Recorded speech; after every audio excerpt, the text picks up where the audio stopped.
เป็นประจำอยู่ทุกวันเอาละเพื่อบังเสียเวลาสิ่งที่เราละมาได้นั่นก็คือการไหว้พระสวดมนต์เพื่อนำสิ่งดี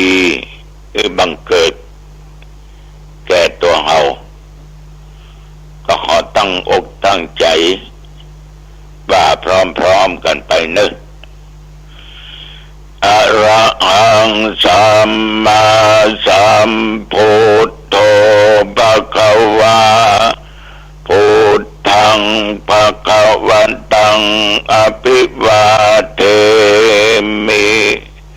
กราบพระพุทธสวากขาโตภะคะวะตาธัมโมธัมมังนัมมัสสามิกราบพระธรรมสุปฏิปันโนภะคะวะโตสาวกสังโฆสังฆังนะมามิกราบพระสงฆ์ต่อไปกล่าวคำนมัสการพร้อมกันไปนะโมตัสสะภะคะวะโตอะระหะโตสัมมาสัมพุทธัสสะนะโมตัสสะภะคะวะโตอะระหะโตสัมมาสัมพุทธัสสะนะโมตัสสะภะคะวะโตอะระหะโตสัมมาสัมพุทธัสสะพุทธังสารนังคัจฉามิธัมมังสารนังคัจฉามิสังฆังสารนังคัจฉามิตุติยัมปิพุทธังสารนังคัจฉามิตุติยัมปิธัมมังสารนังคัจฉามิตุติยัมปิสังฆังสารนังคัจฉามิตติยัมปิพุทธังสารนังคัจฉามิตติยัมปิธัมมังสารนังคัจฉามิตติยัมปิสังฆังสารนังคัจฉามิกรม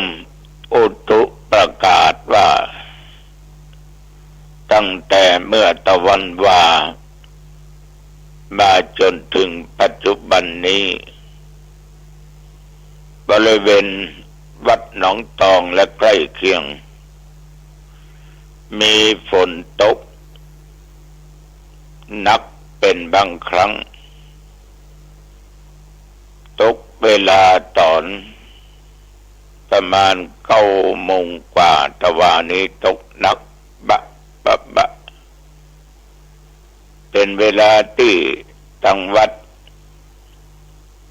พระสงฆ์องค์เจ้าและญาติโยมที่ไปนั่งฟังเทศน์ฟังธรรมกำลังไหว้พระสวดมนต์สูตรกรรมฐานแล้วเจริญสมาธิภาวนาและ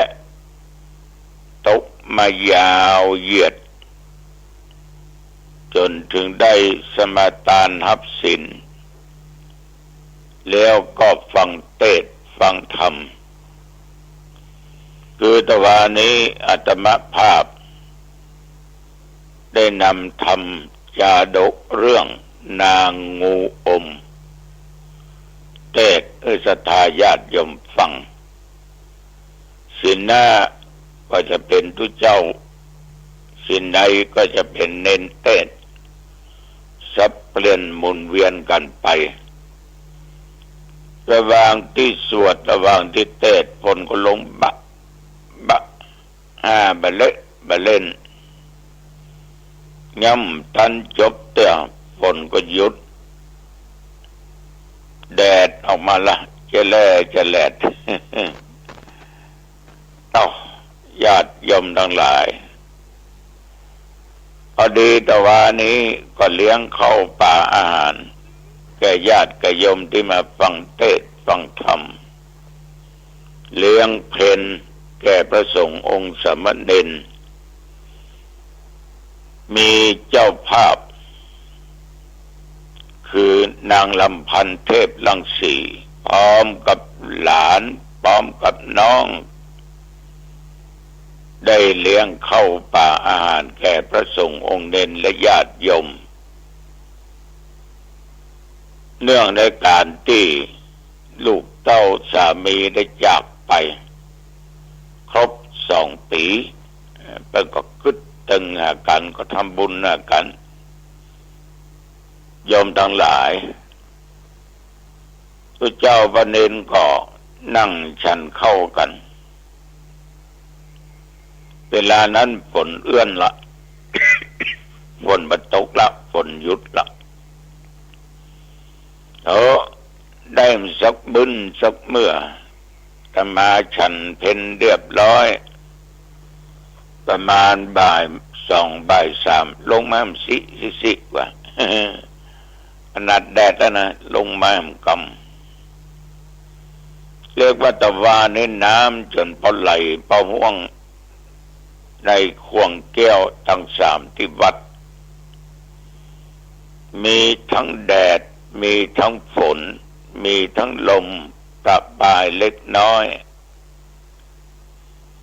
ญาติโยมฝนตกหนักนี่คนที่บ่ชอบที่สุด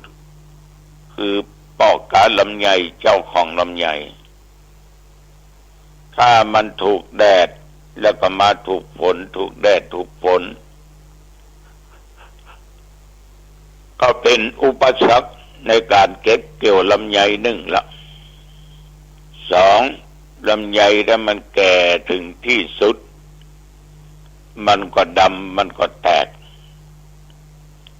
ความหวังของเกษตรกรเจ้าของลำไยก็มีใจนึกอยู่ฮะว่าปีนี้ยังแค่น้อยลำไยดันมาดำดันมาแตกล่วงลงมาอย่างลูกกงเนี่ยกองบรรลุนคุ้นกินแทนที่จะได้เงินแสนกับได้เงินหมื่นหน้าตาก็บะจื้นปุ๋ยก็ได้ใจให้เปิ้นก็แปะมาชาวบ้านบางท่านที่มีส่วนก็เดือดร้อนแต่ก่อนนั้นแหละญาติโยมที่เขาเดือดร้อนเพราะเขาผิดหวังเพราะเอาไปตั้งหวังว่าปีนี้ต้องฟุกละอย่างใดต้องโรยละได้หลายหมื่นหลายแสนละตั้งเป้าไว้ไปยายพ่องลำไยสวนเหมาะนักแกเนอะปีนี้นะเอี่ยวโอ้เอี่ยวอวดเนาะไปทางใดขอหันลำไยมันดีเอาละพ่อเลี้ยงแม่เลี้ยงคนนั้นก็พ่อเลี้ยงคนนี้ก็แม่เลี้ยงยกย่องกันเพราะหันบ้าจะได้ผลจะได้สตางค์เกิดจากขายลำไยที่ไหนได้ไปธรรมชาติก็มาลงอย่างเลยดำเลยแตกราคาก็ตกลงไปแทนที่จะได้เป็น 4-5 พันกิโลกับได้ปันตายปัญหายไปฉะนั้นญาติโยมท่านผู้ฟังแต่ว่านี้ก็มีเหตุการณ์อย่างนี้แต่ว่าก็มีญาติมีโยมเนี่ยเป็นโยมครอบครัวหนึ่งมาจากอำเภอจอมทองเปิ้นก็เคยมาวัดแล้วก็เป็นแฟนรายการธรรมะอยู่ตลอดเวลาในกลางวัน ต้นมาก็เอาผลไม้รากไม้เนี่ยก็ลำไยนะมาตาน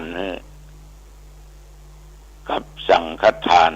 บอกว่าจะทำบุญเก้าวัดหลวงพ่อนะเป็นวัดสุดท้ายก็ว่าขอบคุณขอบใจเนอะที่นึกถึงอาตมาภาพเป็นยายพ่องปีนี้รวยเนาะเอาก็ถามไปเนี่ยเนาะเพิ่นก็บอกว่าโอ้ลำบากเนอะท่านพระครูลำบากโถไปลำบากกับอันยังลำไยก็แตกเขียดำเหียอันนี้คัดเอาเนี่ยเกรด A บวก A นั่นเนี่ยตัดถวายท่านพระครูกึดตึงท่านพระครูหูข่าวท่านพระครูบ่สบายเอาเดเมียเพื่อก็บ่นคือฟังว่าลูกก็ไปเรียนหนังสือสตางค์ก็ดีส่ง7 วันก็ส่ง7 วันก็ส่งให้เขากำ2,000นี่หรอแต่บางเดือนก็ต้องเพิ่มมือเขาโอ้เป็นหนี้เป็นสินเนอะหลวงพ่อถูกไปกู้ไปยืมที่เป็นให้กู้ให้ยืมกันครั้งแรกก็บ่นักว่าเดือนนี้ก็ปาเข้าไปเป็นหลัก6ละเลข6ตัวละทำไงก็สมได้เหรอโอ้พอยมไม่ยิงอู้นี่หน้าหมองต้องเศร้าเนาะแต่พอแล้วเหมือนกับว่าคนเขามันผิดหวังนะเนาะแล้วเป็นหนี้ตัวก็เลยบอกว่าทุกสิ่งทุกอย่างวันนี้มันอาจจะไม่ใช่ของเรามันสักวันสักเวลาจะต้องเป็นของเราเมื่อยอมนึกว่าคนที่เป็นทุกข์ยากอับจนกว่าเรานะยังมีนัก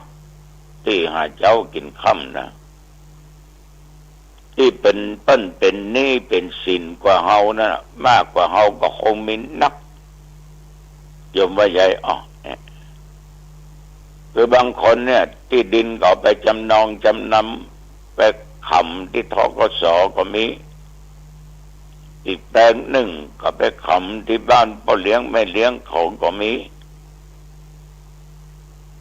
ที่อยู่ของตัวเองที่แปลงบ้านก็ไปขำธนาคารเนี่ยยอมอย่างนี้ป่ะอันแต่ก็มีหลวงพ่อแต่แสนปลายเนี่ยหรอยมเฮ้ยต้องสู้ต่อไปจะไปท้อถอยจะไปคิดว่ามีก็เฮาเป็นหนี้เปิ้นคนอื่นคงเป็นกล้าไปคิด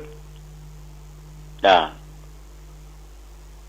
ทุกคนนะย่อมจะมีหนี้ติดตัวติดตนฉะนั้นก็มีความพยายามอยู่ที่ไหนความสำเร็จสักวันหนึ่งเขาจะต้องพ้นจากการเป็นหนี้เป็นสินโอ้นักแกเนื้อหลวงพ่อบางปึ้งพี่ปึ้งน้องก็ถึงปึ้งบ่ได้เขาก็ลำบากแต่บางคนเขาก็มิ่งแต่เขาก็บอกเขาช่วยป่ะอันนี้ตุลุงก็บอกว่าเนื้อพี่น้องเดียวกันทำไมมันช่วยกันนั่นคนเขาเหมือนกันแต่ตุลุงแต่เมื่อเขามีนี่เขามีเขาก็เพื่อแผ่ให้เขา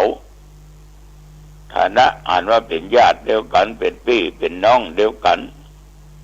แต่เดี๋ยวนี้เขาตกอับมาอย่างเงี้ยก็เปิ้นว่ากันเนาะ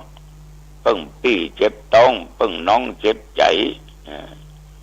จะหาเปิ้งไผคนใดเจ็บใจเจ็บต้องหมด ทุกคนก็ปฏิเสธมาก็เลยบอกว่าเปิ้งพุทธเจ้าเปิ้นสอนแต่ความสุขของคนเนี่ยของมนุษย์เนี่ยสุขเกิดจากการมีทรัพย์สุขเกิดจากการจ่ายทรัพย์สุขเกิดจากการที่เป็นหนี้เป็นสินเนาะ ญาติโยมทั้งหลายคนมีสตางค์นี่แล้วเปิ้นเป็นหนี้ไผนะเปิ้นมีความสุขวันนี้จะค้าจะขายจะหิจะหาได้เท่าใดถ้าเปิ้นพอใจนะเปิ้นมีความสุขนะแต่บางคนโยมคงจะหันว่าเปิ้นรวยนะแต่เปิ้นก็ตุกเพราะอย่างเพราะความพอใจคำว่าปอมันมีได้มาแต่อีมันอยากจะได้นักกว่านี้บางคนได้มาแบบผิดศีลผิดธรรมโลภกงของเปิ้นก็มีสเปดแต่อย่างอีหอมเจว่าคนมีเอาว่าคนตุกเพราะมันโลภตุกเพราะมันบ่ฮู้จักกิ่มจักปอแต่บางคนเปิ้นมีเปิ้นก็มีความสุขอันนี้ได้แต่ใดเปิ้นก็พอใจยิ้มล่าไปกินข้าวกินอย่างถึงผัวถึงลูกถึงเมียใครหัวคะมีความสุขใจ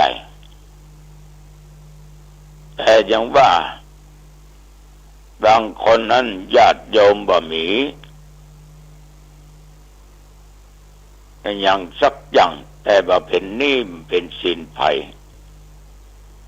เปิ้นก็กินไปตามที่เปิ้นมีเปิ้นก็มีความสุขเปิ้นพอใจสิ่งที่เปิ้นมีน้อยเปิ้นก็กินไปตามฐานะตามอัตภาพอาตมาภาพตะก่อนหันพ่ออุ้ยแม่อุ้ย2 คนผัวเมียเปิ้นมีอายุ60ปลายบางอันเอาพอ2 เท่านี่นั่งกินข้าวด้วยกันมีความสุขเว้ยแต่เปิ้นบ่รวยนะแต่เปิ้นก็มีความสุขเปิ้นว่าเป็นหนี้เป็นสินภัยแต่เปิ้นมีความพึงพอใจในความเป็นอยู่ของเปิ้นปลูกพริกปลูกมะเขือปลูกจักไคร้ปลูกข่าปลูกอันอย่างไว้ตามบ้านแม่อุ้ยแล้วก็เก็บพริกเก็บมะเขือนะไปขายที่กาดต้นโจก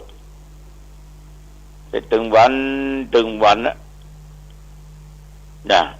เอาของที่ปลูกที่ฝังไปขาย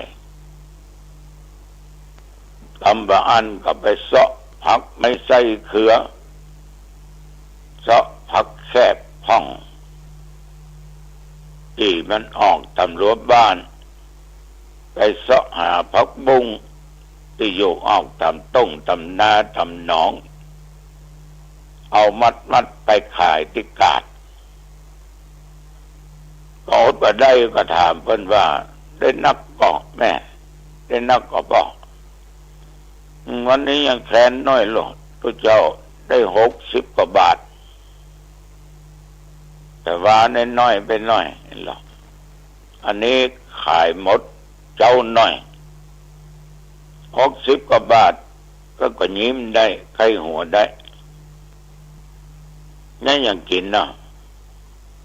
ก็เป็นอย่างท่านเอามีอันใดเขาก็กินอันนั้นนะกะแกงผักละต้มผักละพอ2 เท่านี้มีความสุขญาติโยมเพราะเปิ้นต้องไปเป็นหนี้เป็นสินภัยเปิ้นพอใจสิ่งที่เปิ้นมีสิ่งที่เปิ้นเสาะหาได้และมีความเพียงพอของเปิ้นแต่ว่า2 เท่าเนี่ยส่งเข้าง่ายถึงวันเนอะส่งเข้าง่ายถึงวันเนี่ยญาติโยมติวสาเอาถ้วยเอาอย่างใส่แกงเอาข้าวสุกใส่ปิ่นโตติวมาถึงวัน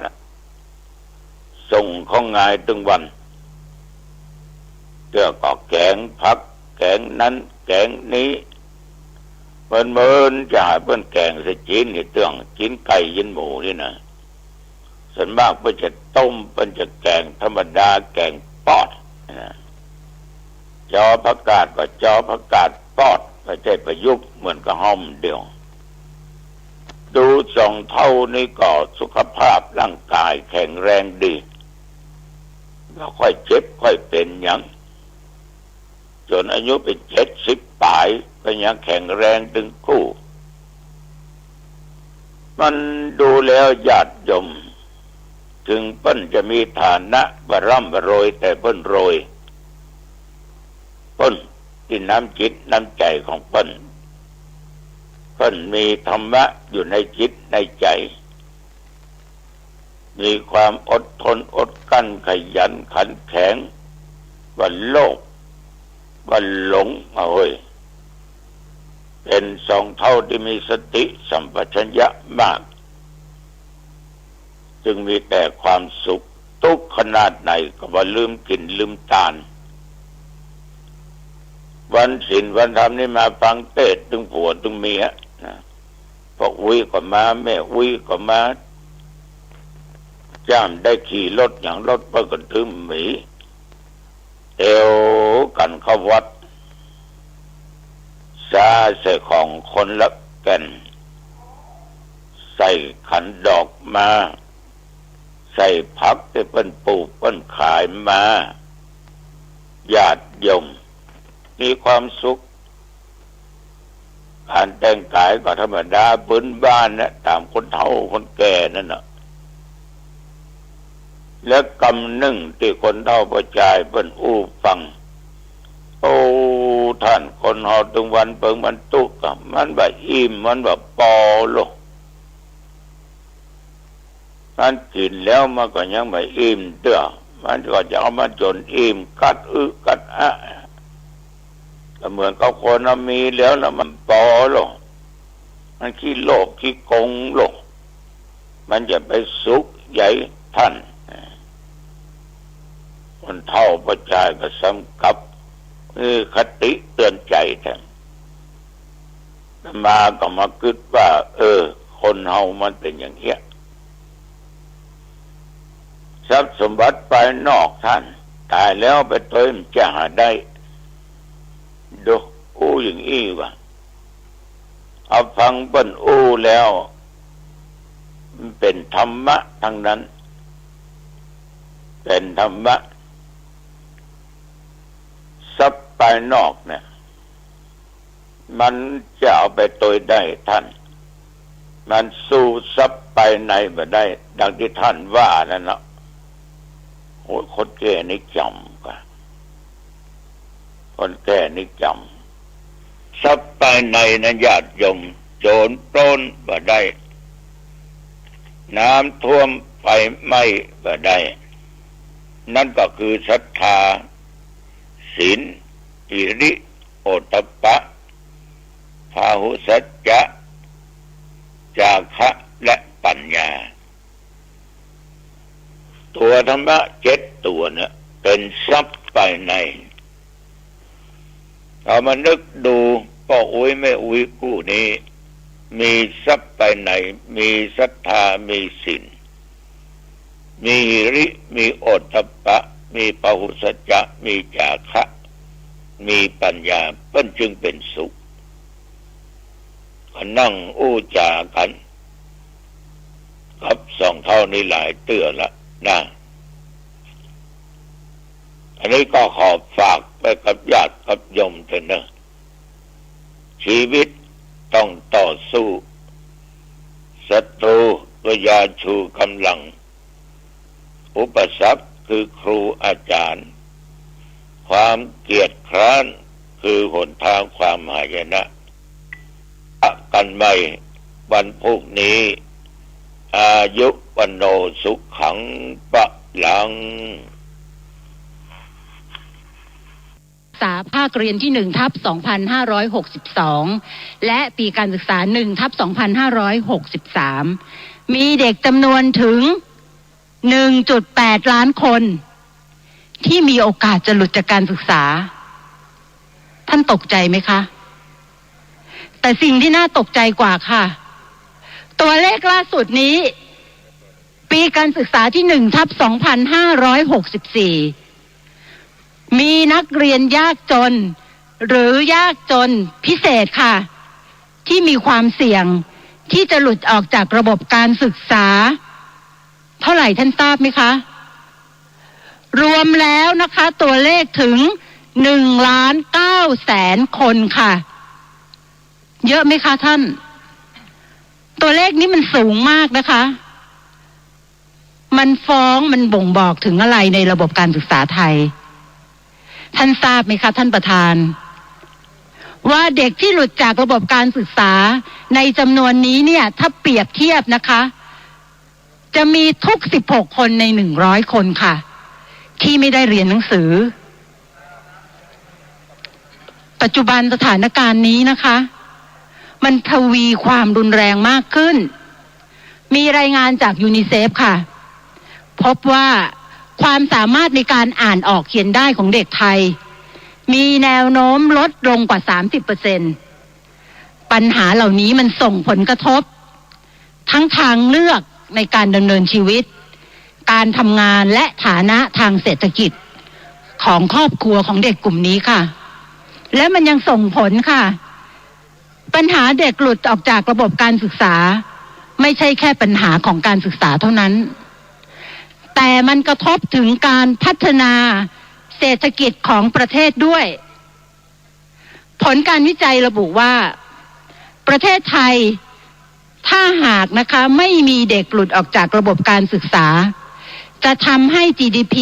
ของประเทศเพิ่มขึ้น 3% ค่ะแล้วถ้าประเทศไทยสามารถแก้ไขปัญหาเด็กหลุดออกจากระบบได้จะสร้างผลตอบแทนทางเศรษฐกิจมากกว่า 228,000 ล้านบาทต่อปีค่ะท่านพลเอกประยุทธ์จันทร์โอชาท่านละเลยค่ะท่านบกพร่องค่ะท่านไม่เติมเงินเข้าในระบบการศึกษาเพื่อพัฒนาระบบการศึกษาของไทยแต่ท่านทำอะไรคะท่านกลับเอาเงินไปซื้ออาวุธค่ะมากกว่าการที่จะดูแลอนาคตของประเทศมันคุ้มค่าสำหรับท่านนะคะแต่มันไม่คุ้มค่าสำหรับอนาคตของชาติค่ะดิฉันอยากจะบอกว่าท่านใจร้ายมากค่ะท่านประธานคะนี่ยังไม่รวมนะคะปัญหาจากหนี้เพื่อการกู้ยืมจากกองทุนกู้ยืมเพื่อการศึกษาหรือกองทุนกยศที่ท่านนะคะได้นำขึ้นเป็นวาระแห่งชาติที่ท่านนำเสนอเมื่อคืนนี้ค่ะด้วยความภาคภูมิใจแต่ดิฉันเศร้าใจค่ะสะเทือนใจค่ะเพราะดิฉันเป็นผู้แทนเขตเป็นสสเขตที่ต้องรับภาระดูแลค่ะดูแลพี่น้องประชาชนที่มีปัญหาที่ลูกหลานกู้กองทุนกยศเพราะว่าอะไรคะเพราะกองทุนกยศท่านได้ก้าวข้ามถึงสาระวัตถุประสงค์ของกองทุนไปหมดแล้วค่ะกองทุนกยศนั้นสร้างขึ้นมานะคะในสมัยที่ท่านประธานของเราท่านชวนหลีกภัยท่านเล็งเห็นค่ะว่าอนาคตของคนยากคนจนนั้นจะแก้ไขได้ด้วยการเข้าถึงระบบการศึกษาท่านจึงตั้งกองทุนนี้ขึ้นมาแต่ขณะนี้ท่านได้ทำการฉวยโอกาสเอาผลงานนี้นะคะแล้วแปลงสภาพค่ะเอามาเป็นผลงานของรัฐบาลชุดนี้อย่างภาคภูมิใจดิฉันอยากจะบอกว่าขบวนการไก่เกลี่ยที่ท่านได้พูดถึงเมื่อคืนนี้นะคะมันเปรียบเสมือนการจับลูกหลานของเรามัดโซ่ตรวนค่ะปิดตานั่งลานประหารโดยมีท่านทำหน้าที่เป็นเพชฌฆาตท่านทราบไหมคะท่านประธานเพียงเพราะพวกเขายากจนขาดโอกาสทางการศึกษาและอยากมีอนาคตที่หลุดพ้นจากความยากจน สิ่งเดียวที่เขาทำได้ที่ดิฉันพูดไปเมื่อสักครู่นี้คือการเข้าถึงการศึกษาแต่พวกเขากลับต้องเผชิญกับการซ้ำเติมค่ะเพิ่มความโชคร้ายลงไปเพราะว่าท่านพลเอกประยุทธ์จันทร์โอชานายกรัฐมนตรีท่านเข้าสู่อำนาจด้วยการยึดอำนาจค่ะแล้วที่สำคัญนะคะท่านไม่ทราบค่ะว่า8 ปีที่ผ่านมานี้ท่านเป็นผู้ที่ไร้ความรู้ไร้ความสามารถในการที่จะแก้ไขปัญหาเศรษฐกิจค่ะท่านปล่อยให้เศรษฐกิจของประเทศตกต่ำข้าวยากหมากแพงส่งผลกระทบให้เด็กที่เรียนจบมาตกงานค่ะดิฉันถามว่าเมื่อเรียนจบตกงานแล้วเขาจะเอาปัญญาที่ไหนไปใช้หนี้คะท่านประธานและที่สำคัญนะคะสิ่งนี้ดิฉันจะไม่พูดไม่ได้เลยค่ะถ้าพรรคเพื่อไทยเราเป็นรัฐบาลบริหารประเทศดิฉันมั่นใจที่สุดว่าการแก้ไขปัญหาหนี้กยศจะไม่บานปลายและสามารถทำให้ลูกหลานที่กู้เงินเรียนนั้นมีความสามารถในการชดใช้หนี้เพราะว่าเมื่อเรียนจบเขาไม่ตกงานค่ะก็จะสามารถมีเงินมาใช้หนี้ได้แน่นอนท่านประธานคะค่ะทางผู้บริหารบอกให้เวลาดิฉันนะคะค่ะท่านประธานคะดิฉันอยากจะบอกว่าพลเอกประยุทธ์จันทร์โอชาท่านนายกรัฐมนตรีท่านไม่มีความจริงใจในการแก้ไขปัญหาหนี้กยศเพราะว่าสิ่งที่ดิฉันพูดจากนี้ไปค่ะมันคือเงื่อนไขการเข้าสู่ระบบการไกล่เกลี่ยเพื่อแก้หนี้กยศค่ะการแก้หนี้กยศที่ท่านออกมานะคะดิฉันอยากจะบอกว่าท่านบอกว่าลดดอกเบี้ยเงินกู้ยืมให้เหลือ 0.01% ลดเงินต้น 5% ในกรณีชำระหนี้ปิดบัญชีลดเบี้ยปรับ 100% ในกรณีชำระหนี้ปิดบัญชีและลดเบี้ยปรับ 80% สำหรับผู้กู้ยืมเงินที่ยังไม่ถูกดำเนินคดีและลดอัตราดอกเบี้ยเหลือ 0.5% ต่อปีแต่ทั้งหมดในขบวนการที่จะไกล่เกลี่ยหนี้มันมีเงื่อนไขคืออะไรคะผู้กู้ยืมจะต้องไม่ผิดนัดชำระหากผิดนัดชำระหนี้เบี้ยปรับที่กองทุนลดให้จะกลับเข้าไปสู่ระบบของกองทุนแล้วดำเนินการตามกฎหมายเหมือนปกติทุกอย่างดิฉันจึงบอกว่าขบวนการไกล่เกลี่ยนี้มันไม่ใช่การไกล่เกลี่ยค่ะแต่มันเป็นการสืบทอดค่ะสืบทอดความลำบากจากการที่จะต้องปลดหนี้ภายใน10 ปีตามอายุความแต่ท่านกลับเริ่มต้นใหม่ค่ะนี่มันเป็นความไม่จริงใจใช่ไหมคะในการที่ท่านจะแก้ไขปัญหาหนี้กยศมันเป็นการมัดมือมัดเท้าลูกหลานของเราดิฉันจึงอยากจะให้ท่านไปดูต่อค่ะ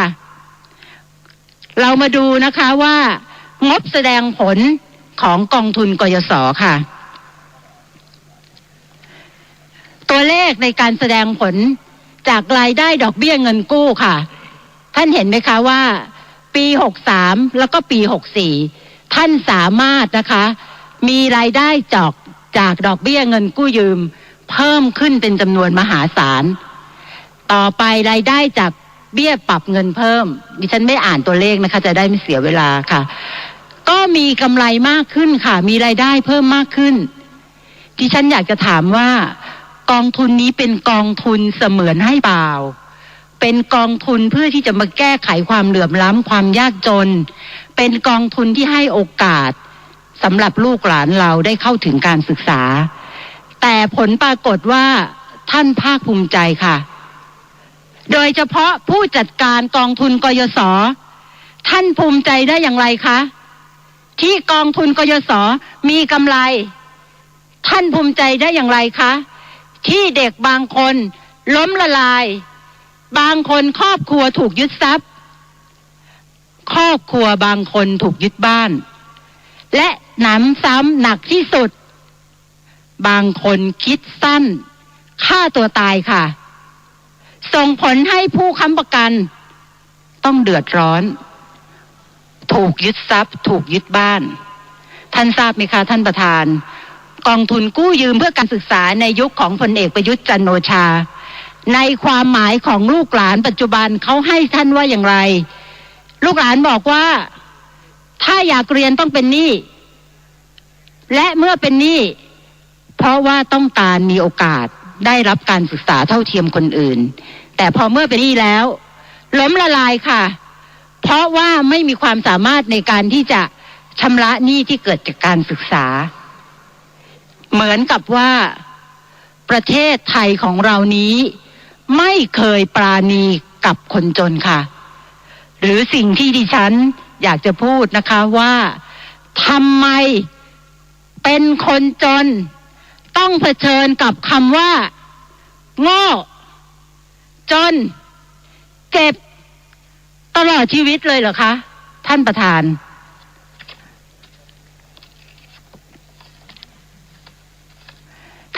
คะนอกจากนี้กองทุนกยศนะคะกลายร่างแล้วค่ะจากเป็นกองทุนที่จะช่วยเหลือปัจจุบันนี้กลายเป็นกองทุนเพื่อทวงหนี้ค่ะที่ฉันอยากจะบอกว่าท่านทำธุรกิจค่ะท่านไม่ได้ช่วยเหลือลูกหลานมุมคิดท่านเปลี่ยนค่ะท่านกลับคิดว่าต้องบริหารกองทุนให้เป็นแบบธุรกิจท่านหวังผลกำไรใช่ไหมคะจากตัวเลขที่แสดงมาท่านทราบไหมคะว่าการที่ท่านบังคับคดีลูกหลานแล้วท่านใช้งบประมาณดำเนินคดีกับลูกหลานของเราตั้งแต่ปี2557จนถึง2564ใช้งบไปกว่า 9,000 ล้านบาทแล้วค่ะ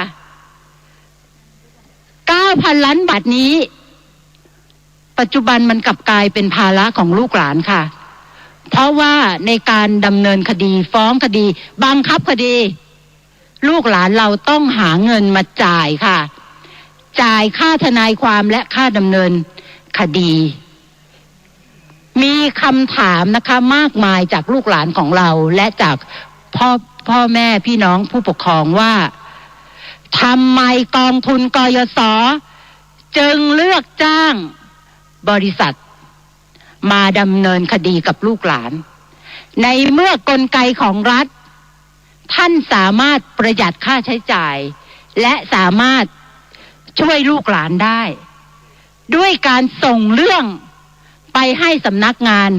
อัยการเป็นผู้ดำเนินการท่านต้องตอบให้ได้นะคะอัยการท่านก็ฝากคำถามมาเหมือนกันว่ากองทุนคิดอะไรอยู่หรือมีผลประโยชน์มีการทุจริตมีการหัวเกิดขึ้นหรือเปล่าในกองทุนนี่คือคำติฉินนินทามันเป็นความเจ็บปวดค่ะแต่ตรงข้ามนะคะดิฉันมองมุมกลับค่ะมองแบบสร้างสรรค์ถ้าผู้จัดการกองทุนหรือกองทุนนำเงิน 9,000 ล้านบาทกลับมาปล่อยกู้ให้กับลูกหลานของเรามันเพิ่มโอกาสทางการศึกษาค่ะคิดตัวเลขกลมๆดิฉันคิดเลขไม่เก่งนะคะดิฉันจึงอยากจะคิดกลมๆค่ะว่าเงิน 9,000 ล้านบาทถ้าเอามา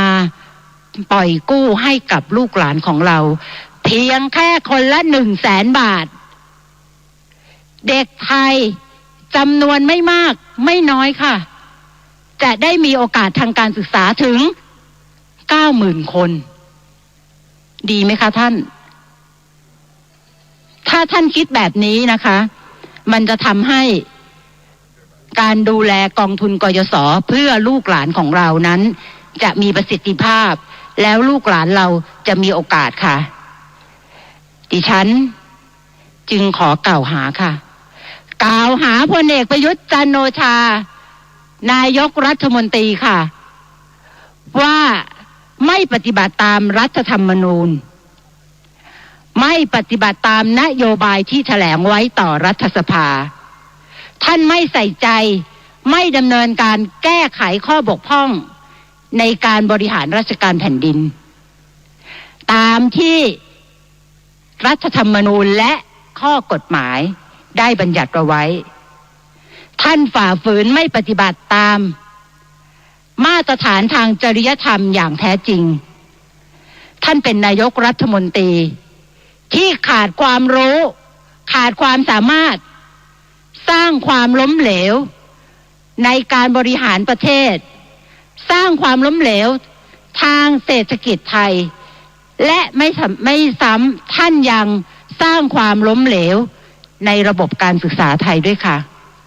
ดิฉันจึงไม่สามารถไว้วางใจพลเอกประยุทธ์จันทร์โอชาและในวันพรุ่งนี้นะคะจะเป็นวันที่ลงคะแนนโหวตตามญัตติไม่ไว้วางใจดิฉันอยากจะให้ท่านผู้ทรงเกียรติท่านสมาชิกได้เล็งเห็นถึงอนาคตของชาติเล็งเห็นถึงความจะหลุดพ้นจากปัญหาต่างๆด้วยการโหวตไม่ไว้วางใจ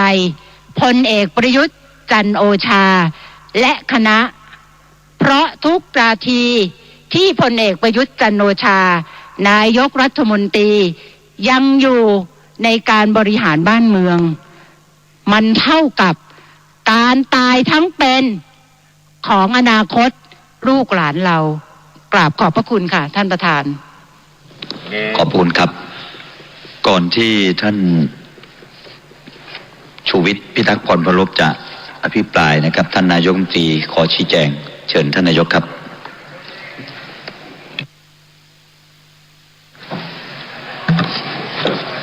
กราบเรียนท่านประธานสภาที่เคารพนะครับไปยังสมาชิกผู้ทรงเกียรติผมก็นั่งฟังการอภิปรายของท่านแต่เช้ามาแล้วนะครับ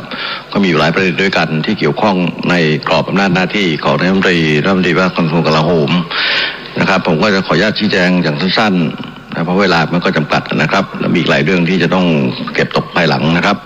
ผมสรุปในเรื่องของการจัดซื้อยุทโธปกรณ์ต่างๆเหล่านั้นได้มีการชี้แจงไปหลายครั้งแล้วทั้งในวาระก่อนหน้านี้วาระงบประมาณวาระในกมท.แล้วก็ตามที่เราท่านต่างๆได้ชี้แจงไปสรุปได้ว่าถ้าท่านให้แค่เท่าไหร่ผมก็ทำเท่านั้นแหละครับถ้าไม่ผ่านมันก็ไม่ผ่านถ้าผ่านมันก็ทำได้นะเพราะฉะนั้นจะได้เป็นหลักการละเกณฑ์สักที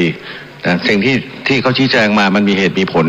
ในตัวของเขาเองนะครับในเรื่องของวิทยุปกรณ์ต่างๆอันไหนจำเป็นอันไหนไม่จำเป็นอันไหนเร่งด่วนไม่เร่งด่วนถ้าท่านบอกว่ามันไม่เร่งด่วนทั้งหมดก็ไม่เป็นไรหรอกครับนะผมไม่ได้ว่าอะไรท่านอยู่แล้วเพราะเป็นอำนาจของท่านในเรื่องของสิ่งต่างๆก็ตามที่กล่าวหาว่ามีเรื่องโน้นเรื่องนี้ไม่ถูกต้องในอำนาจแห่งชาติก็มีหลายเรื่องด้วยกันนะผมก็ได้รับรายงานมามีข้อมูลในส่วนที่ผมรับทราบอยู่แล้วบางประการนะครับอะไรที่เป็นประโยชน์ผมก็จะเข้าสู่กระบวนการในการดำเนินการต่อไปนะครับก็ขอบคุณนะครับในเรื่องของการชุมนุมก็มีการพูดจาหลายอย่างเมื่อสักครู่นี้การใช้อำนาจของนายกรัฐมนตรีความที่กลาโหมเพื่อป้องกันผู้เห็นต่างผมถามว่าที่ผิดกฎหมายนั้นเป็นกฎหมายปกติหรือเปล่าครับเป็นกฎหมายที่เขียนมาใหม่หรือเปล่าครับเพราะฉะนั้นสิ่งต่างเหล่านั้นผมให้นโยบายมาตลอดอย่างต่อเนื่องว่าให้ความระมัดระวังอย่างที่สุดในการบังคับใช้กฎหมายอะไรแจ้งเตือนได้ก็ไปแจ้งเตือนโดยเฉพาะยิ่งกลุ่มเยาวชนต่างๆนะครับซึ่งอาจจะได้รับคำชี้แจงที่ทำให้เข้าใจผิดเพี้ยนไปก็ได้มีการไปพูดคุยถึงผู้ปกครองเพื่อไม่ต้องการให้มันต้องอยู่ในท่ามกลางอันตรายแล้วก็เหตุการณ์แล้วก็จะต้องถูกดำเนินคดีนะครับสำหรับการดำเนินคดีมันก็เป็นเรื่องของศาลนะศาลสถิตยุติธรรมเยาวชนก็ต้องไปในส่วนศาลเยาวชนนะผมไม่เคยไปใช้อำนาจก้าวล่วงอำนาจศาลใดๆทั้งสิ้นเพราะฉะนั้นกรุณาระวังด้วยนะครับการที่จะละเมิดอำนาจศาลที่ท่านบอกว่าเรื่องสิทธิประชาชนผมก็พยายามให้อย่างเต็มที่แล้วนะครับผมคิดว่าผมให้เกิน 100% ไปแล้วนะตอนนี้นะกฎหมายหลายตัวก็มีอยู่ผมพยายามที่จะผ่อนหนักผ่อนเบาผ่อนสั้นผ่อนยาวให้มาโดยตลอดแต่ผมไม่เข้าใจว่าทำไมการเคลื่อนไหวพวกนี้มันเกิดขึ้นในช่วงระยะเวลา นี้ช่วงเวลาที่มีรัฐบาลในช่วงนี้และมีพรรคการเมืองบางพรรคที่เข้ามาอยู่ในตรงนี้นะครับเป็นเรื่องที่เป็นอันตรายที่สุดผมคิดว่าอย่างนั้นนะผมคิดว่าคนไทยทั้งประเทศก็คงมองออกนะไม่ว่าการจะไปพูดจาในโรงเรียนในมหาวิทยาลัยต่างๆเหล่านี้เพื่อทำลายล้างระบบของเราทั้งหมดนะเพื่อจะเปลี่ยนแปลงใหม่ทั้งหมด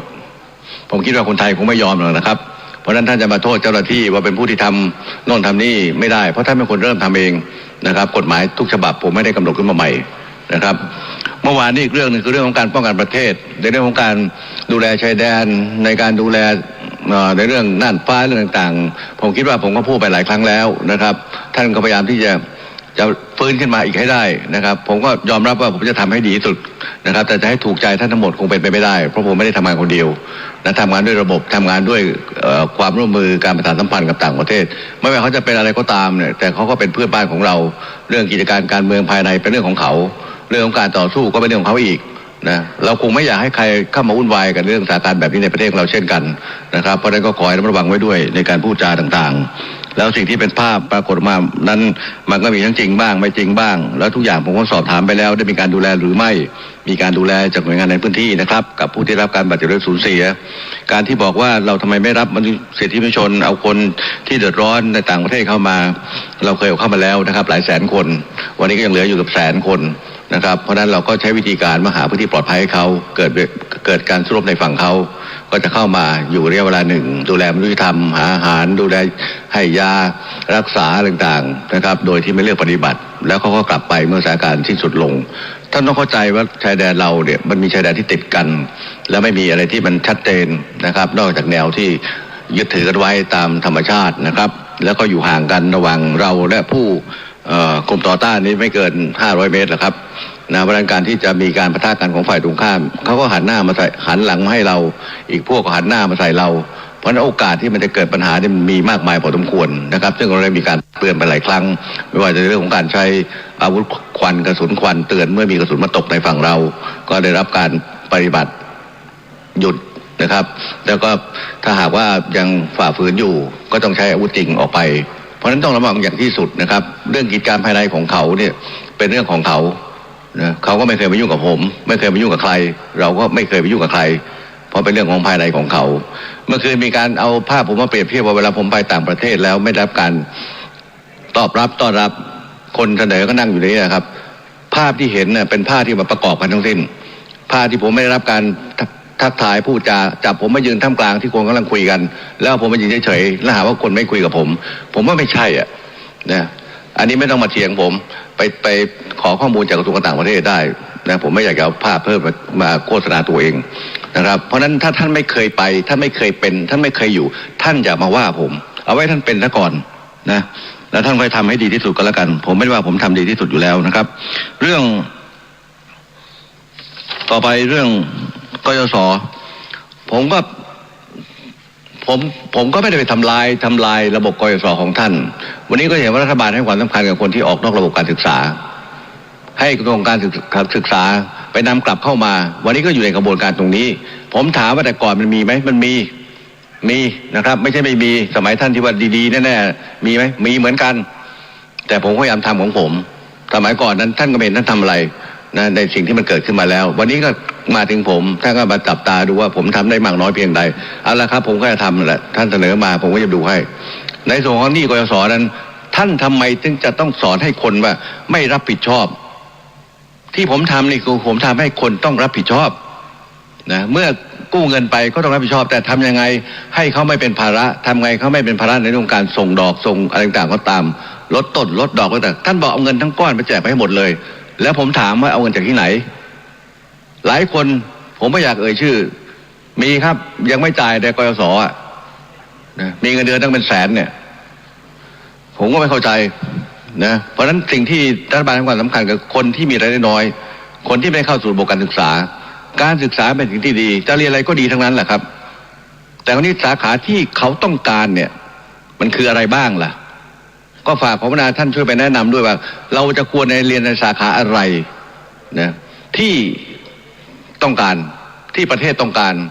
ที่ผู้ประกอบการเขาต้องการถ้าจบมาในสาขาที่เขาไม่ต้องการเขาก็ไม่รับมันก็ไม่มีงานท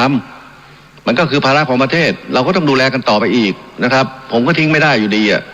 นะ แล้วผมก็เคยบอกไปแล้วว่าการเรียนปริญญาในบางครั้งเนี่ยมันมีปัญหาไม่ใช่งบประมาณสูง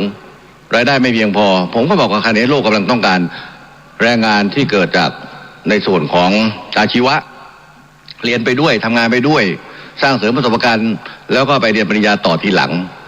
นะครับมีธนาคารปริญญาคือเก็บเวลาเรียนเอาไว้อะแล้วก็ไปเรียนต่อเมื่อไหร่ก็ได้เพื่อได้ปริญญา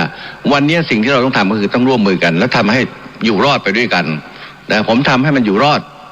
นะแล้วมันก็จะค่อยๆดีขึ้นเองในกรอบที่มันสามารถกระทำได้ที่เป็นไปตามกติกาคนเราต้องเคารพกติกาครับสิทธิมนุษยชนนั้นผมก็มีของผมเองท่านก็มีของท่านทุกคนมีสิทธิเท่าเทียมกันหมดผมอาจจะต้องรับผิดชอบมากหน่อยมีหน้าที่การงานมากหน่อยเพราะฉะนั้นผมก็ไปอ้างสิทธิผมมากกว่าคนอื่นไม่ได้อยู่แล้วเพราะผมมีสิทธิเท่าท่านทุกคนแต่อย่าละเมิดซึ่งกันและกันนะถ้าอะไรก็ตามที่ทำให้เกิดความเสียหายกับผมก็จำเป็นต้องรักษาสิทธิส่วนบุคคลของผมเหมือนกันนะครับอันนี้ไม่ได้ขู่เป็นเรื่องของกฎหมายซึ่งท่านอาจจะไม่ค่อยสนใจเท่าไหร่เพราะท่านก็ใช้คำพูดที่รุนแรงมากพอสมควรในสภานี้นะครับผมก็พยายามจะอดทนอยู่เต็มที่อยู่แล้วในเรื่องของการพาดพิงบุคคลภายนอกอันนี้ผมก็เห็นสสก็พยายามที่สมาชิกก็พยายามที่จะทักท้วงหลายครั้งแล้วนะครับก็ผมไม่อยากให้มันเกิดขึ้นนะครับมันทำให้เกิดความเสียหายแล้วก็อาจจะจริงบ้างไม่จริงบ้างจริงหรือเปล่าก็ไม่ทราบอันนี้เพราะนั้นก็เป็นเรื่องของที่ท่านต้องรับผิดชอบกันต่อไปก็แล้วกันทุกคนต้องเคารพกฎหมายนะครับผมไม่ใช่คนที่จะไปสั่งการเจ้าหน้าที่ไปจับคนนี้ไปจับคนโน้นถ้าไม่มีเหตุการณ์ไม่มีเรื่องไม่มีหลักฐานเขาทำไม่ได้หรอกครับเขาไม่อยากทำด้วยซ้ำไปการที่จะฟ้องศาลแต่ละฟ้องแต่ละทีเขียนสำนวนกันเท่าไหร่นะต้องทำยังไงให้มันถูกต้องให้กระบวนการยุติธรรมเขารับได้ผมไม่บิดเบี้ยวไม่ได้หรอกเพราะพฤติกรรมมันปรากฏอยู่นะครับก็ขอร้องไม่ว่าจะอยู่หรือไม่อยู่เบื้องหลังกันก็ตามนะครับผมก็อยากจะเตือนไว้เท่านั้นเองผมไม่ได้ต้องใครทั้งสิ้นท่านทำอะไรท่านต้องรับผิดชอบสิ่งที่ท่านทำเหมือนผมทำอะไรผมก็รับผิดชอบกับท่านผมมาพูดกับท่านผมมาตอบกับท่านผมมาฟังกับท่านโดยที่ผมไม่ได้ไปอะไรกับท่านเลยแล้วไม่เคยหยาบคายกับท่านสักคำเลยนะไม่เคยมีกิริยาที่ก้าวล่วงกันเลยนะครับเรื่องเพกาซัสอะไรพวกนี้ผมก็ไม่รู้จักหรอกนะครับท่านก็ว่าผมไม่ฉลาดอยู่แล้วดิแล้วผมไม่มีค่าไม่มีความจำเป็นที่จะต้องไปเสียเงินงบประมาณเพื่อมาตามไอ้เรื่องแบบนี้หรอกเปิดดูในโซเชียลก็เห็นอยู่แล้วว่าใครเป็นคนทำมาจากไหนนะครับใช้งบประมาณกันเท่าไหร่มีคณะทำงานอยู่ที่ไหนบ้างผมไม่ได้ทำอะไรเลยเนี่ยผมเห็นว่าไม่ใช่เรื่องเป็นเรื่องของประชาชนต้องเรียนรู้กันไปเองถ้าเราเรียนรู้กับโซเชียลกันแบบนี้ประเทศชาติก็เป็นแบบนี้แหละครับนะจริงบ้างเท็จบ้างนะแล้วท่านบอกว่าผมไม่ให้ค่าคนเหล่านี้อยู่แล้วไอ้คนที่อยู่เบื้องหลังคนที่ไม่รู้เรื่องเนี่ยผมเห็นใจเขาคนที่แพร่ต่อเนี่ยผมเห็นใจเพราะเขาไม่เข้าใจแต่ไอ้คนต้นเรื่องมันมีกระบวนการอยู่นะครับก็อันนี้ก็เป็นเรื่องของกฎหมายก็ว่ากันไปทุกอย่างนั้นผมไม่แก้ตัวทั้งสิ้นนะมันมีเรื่องสาระสำคัญอีกหลายเรื่องด้วยกันที่ควรจะต้องพูดให้เกิดประโยชน์ต่อสภาแห่งนี้ต่อประเทศชาตินี้แล้วในเวลานี้มากกว่าเรื่องที่มาตีไปตีกันมาหลายเรื่องพูดไปแล้วถามอีกถามแล้วถามอีกกมธ.เรียกข้าราชการมาเรียกมาอยู่นั่นแหละครับบางทีอาทิตย์นึงไม่ได้ทำงานเลยเรื่องเดิมเนี่ยถามแล้วถามอีกถาม2 ครั้ง 3 ครั้งใช้เวลาให้มันเกิดประโยชน์ด้วยกันทั้งคู่ดีกว่าผมว่านะดีกว่าจะต้องมาโต้เถียงโต้แย้งกันแบบนี้นะสถานการณ์บ้านเมืองก็เป็นแบบนี้อยู่วันนี้ไม่ใช่เวลาที่เราจะทะเลาะกันผมไม่ต้องการทะเลาะกับท่านถึงแม้ท่านจะไล่ผมอะไรก็ตามก็ขึ้นอยู่กับมติขึ้นอยู่กับประชาชนขึ้นอยู่กับหลายๆอย่างรัฐธรรมนูญที่ท่านว่าเนี่ยนะผมไม่ใช่คนเขียนรัฐธรรมนูญผมสั่งใครไม่ได้อยู่แล้วนะก็เป็นเรื่องของคณะทำงานคณะร่างรัฐธรรมนูญก็ทำมาเพราะในการที่เอาอะไรมาอ้างเอาคนนั้นมาพูดเอาหนังสือพิมพ์มาอ่านผมรับไม่ได้นะเพราะนั้นเป็นข้อมูลที่จะต้องตรวจสอบนะครับหลายครั้งที่ผมเตือนไปแล้วว่าอย่าละเมิดสิทธิส่วนบุคคลของผมแค่นั้นเองนะครับตัวผมครอบครัวผมนะเพราะนั้นผมไม่อยากจะกล่าวย้อนไปไอ้ความเสียหายต่างมันก็ถ้าพูดถึงว่าเงินไม่พอเงินไม่มีเป็นหนี้เป็นสินไม่ได้ทำไมไม่เติมเงินตรงนี้ไม่เติมกยศไปเก็บเงินจากคนที่เอาไปใช้ประโยชน์สิครับที่เป็นหนี้อยู่เนี่ยที่ผมใช้หนี้ให้อยู่เนี่ยกี่แสนแล้วที่ยังไม่ได้นับอีกนะอีกหลายคดีนะเอามารวมดิครับผมจะให้กยศเต็มไปเลยเต็มเม็ดไปเลยขอบคุณครับสวัสดีครับท่านประธานครับ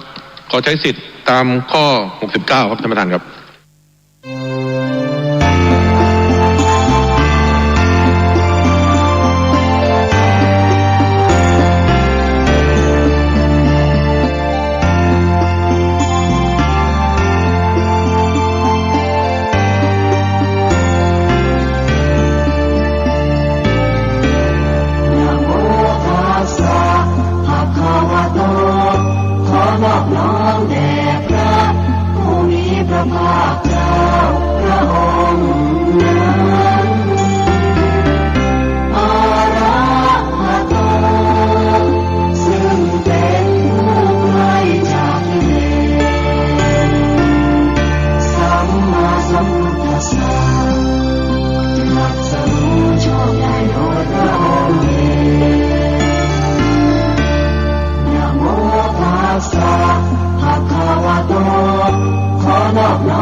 365 วัน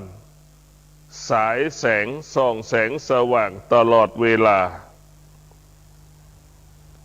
พระอาทิตย์ไม่มีคำว่ากลางคืนกลางวันพระอาทิตย์สายแสงทั้งกลางคืนกลางวันนั้นมันไม่ใช่พระอาทิตย์สายแสงตลอดเวลา365 วันเราต้องเข้าถึงผู้เจริญด้วยปัญญาจะเข้าใจเช่นนี้ว่าพระอาทิตย์สายแสงตลอดเวลา365 วันเช่นเดียวกับดวงจันทร์สายแสงส่องแสงสว่างตลอดเวลา365 วัน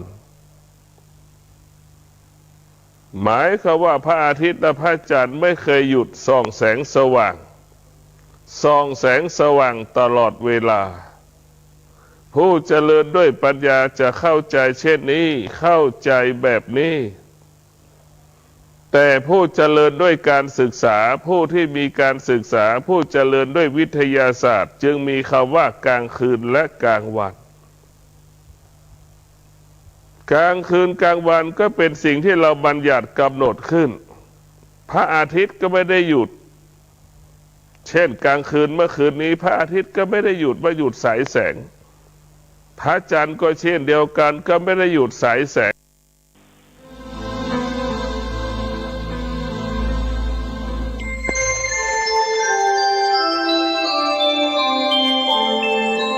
ขณะนี้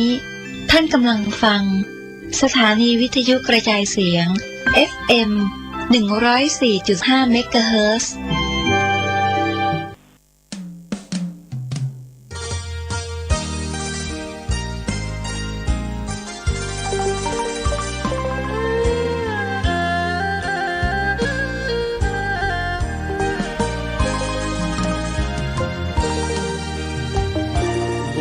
หนึ่งนามสุภัทธาปริภาชกพยายามเวียนโวกหวังเฝ้าองค์พระภาควันแต่พระอานนท์ไม่ยอมให้ผ่านบอกพระโพธิญาณประชวนควรได้ไสยาสุภัทธาปริภาชกพยายามอ้อนวอนไม่คิดจะถอนท้อถอยไปเพราะตั้งใจมาเข้าเฝ้ากราบทูลถามขอของอุราต่อพระศาสดาตถาคตลือชื่อนา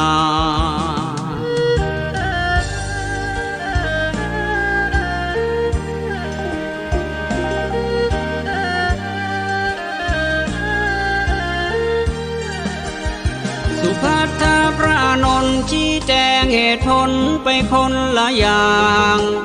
ต่างไปคนละทางอิงอ้างทยอยถ้อยคำจนพระนราธิตองค์ทรงธรรมได้ยินสิ้นทุกถ้อยคำพระองค์จึงตรัสย้ำให้พระอานนท์นำสุภัทธามาครั้นได้ใกล้องค์เอกอัครพุทธทรงธรรมจึงได้ทูลถามถึงข้อความอันนอนค้างคาคงอยู่ในใจสงสัยเรื่อยมาต่อองค์พระศาสดาตถาคตพาเฉลยให้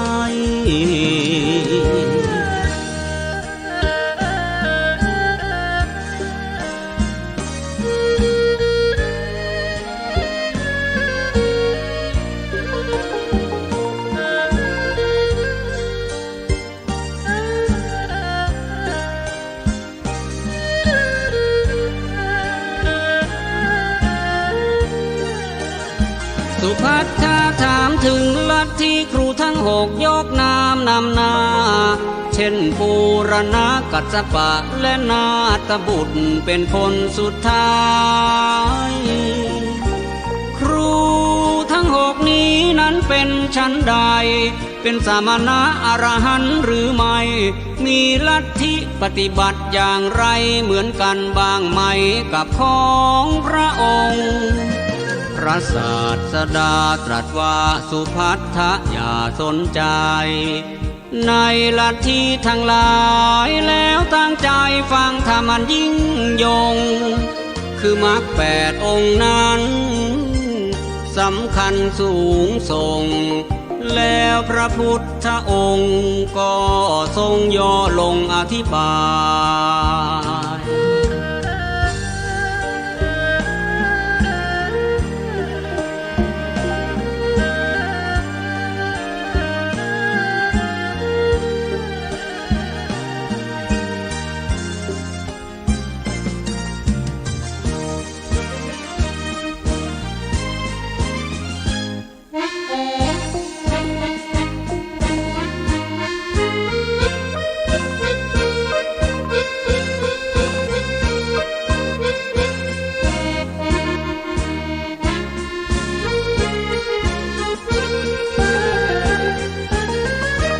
มรรค8เป็นทางควรเดินเลิศเหลือเกินกว่าทางใด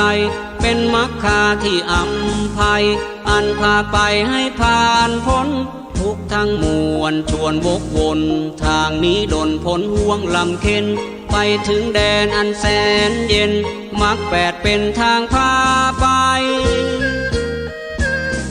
สัมมาทิฏฐิเริ่มต้นในใจสัมมาสมาธิเป็นที่สุดท้ายหากบุคคลใดรู้ในมรรค8 ประการ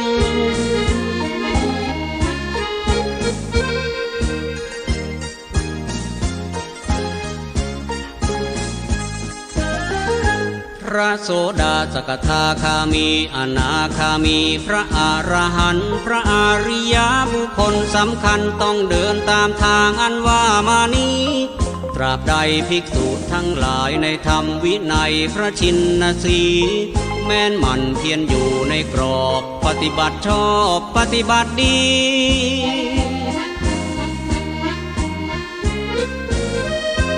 การล่วงผ่านนานหลายพันปีพุทธบริษัทปฏิบัติตรงดีโลกนี้จะไม่มีว่างจากพระอรหันต์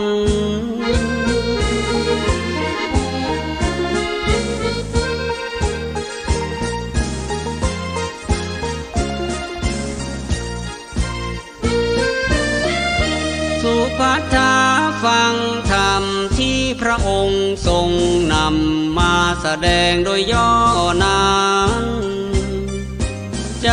เกิดศรัทธาเสียยิ่งอนันต์แล้วทูลไปว่าข้าพระองค์หลงผิดมาช้านาน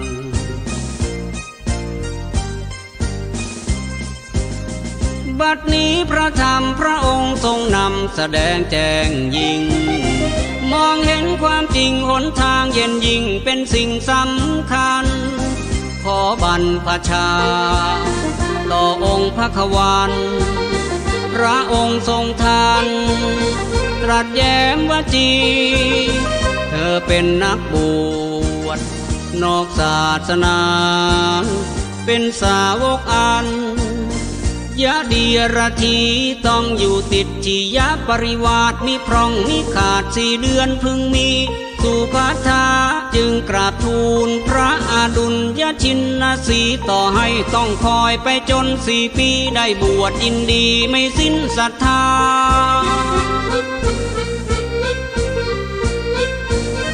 พระพุทธองค์ทรงเห็นว่าสุภัททะศรัทธาท่วมท้นจึงได้ตรัสสั่งให้พระอานนท์ทำการบวชจนเรียบร้อยอย่างดี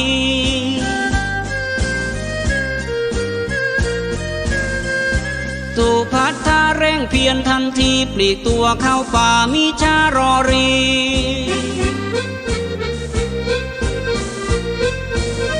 เน้นกรรมฐานสำคัญควรมีด้วยบุพกรรมเคยทำมาดี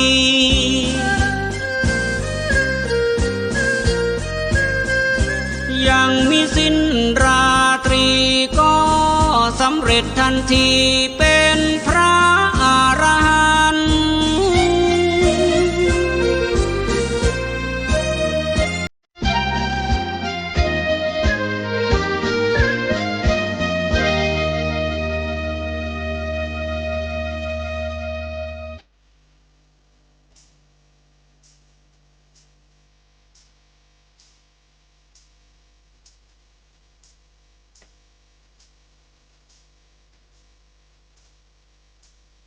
หนึ่งในสามสาเหตุใหญ่ที่พระบรมศาสดาอุตส่าห์เสด็จมาปรินิพพานณเมืองกุสินารา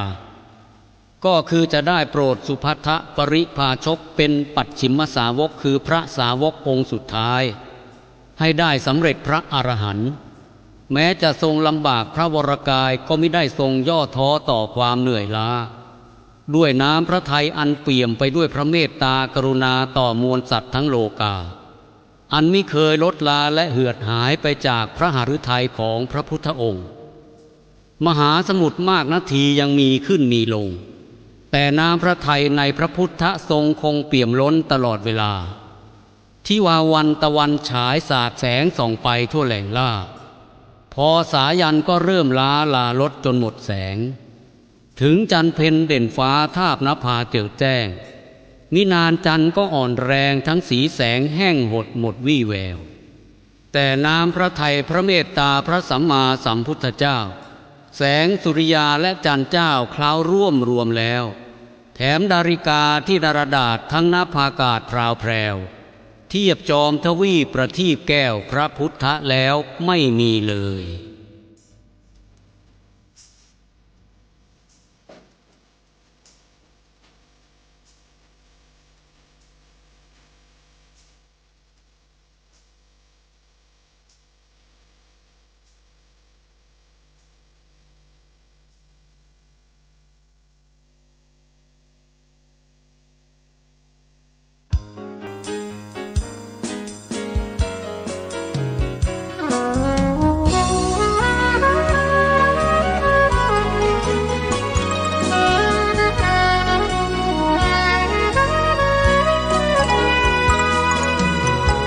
ลำดับนั้นพระทศพลตรัสให้พระนนท์เรียกทรงมาประชุมใกล้พระศาสดาที่สยานาแท่นบรรทมภิกษุต่างพร้อมมาน้อมก้มใกล้พระบรมนราสภาเจ้านั้นภายใต้ต้นรังยืนตั้งตระหง่านเพ็ญแห่งแสงจันทร์อันผ่องส่องฉาย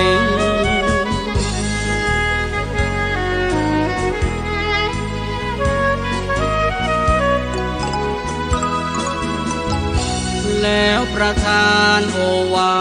ทแก่ภิกษุทั้งหลายเกี่ยวกับเรื่องพระธรรมวินัยจะได้เข้าใจไปชั่วการก่อนองค์พระสัพพันยูจะเข้าสู่แดนนิพพาน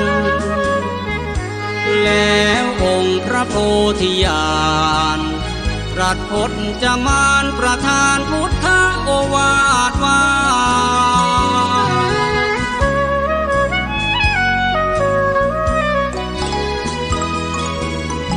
ดูก่อนภิกษุ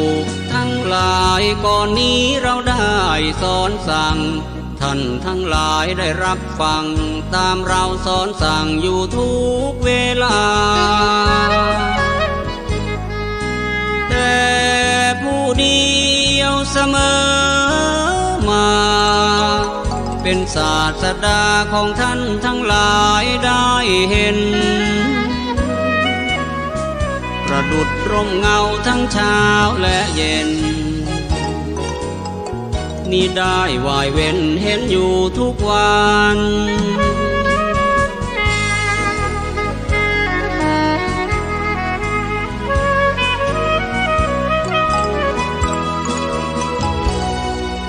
ครั้น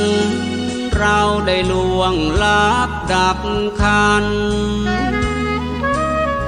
สู่นิพพานแล้วท่านทั้งหลายโปรดจงเข้าใจไว้ให้ตรงกันแม้นพระศาสดาล่วงลาเข้าสู่ปรินิพพานพระธรรมวินัยมีนั้น84,000พระธรรมขันธ์จำไว้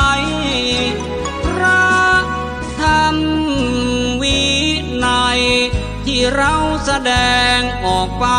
และบัญญัติไว้ในไตรสิกขาพระธรรมวินัยนั่นแหละเธอจงเข้าใจว่าคือพระศาสดาอย่าพากันเข้าใจตถาคตนิพพานไปมิได้เห็นเลยสักคราจะไม่มีใครมาคอยเป็นที่พึ่งพาเป็นขวัญอุราเราได้เธอทั้งหลายจงมีพระธรรมวินัยที่เราบัญญัติไว้นั้นเป็นที่พึ่งเถิดนาสิ่งอื่นใดๆอย่าได้นำมาเป็นที่พึ่งพาให้พากันจำแทนศาสดานั่นคือพระธรรมวินัยที่เรานำมาสั่งสอน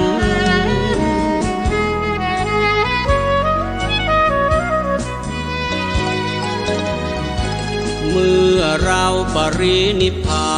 นดับขันธ์ไปเธอทั้งหลายพึงสังวรเป็นองค์แทนพระชินวรแท้แน่นอนนั่นคือพระธรรมพระวินัย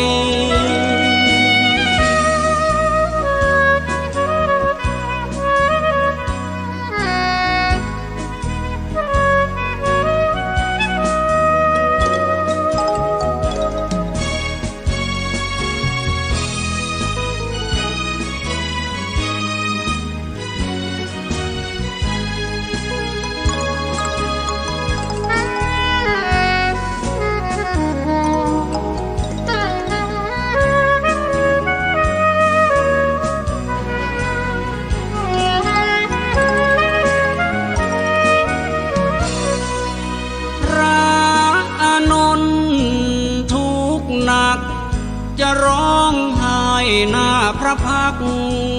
องค์พระผู้ทรงชัยก็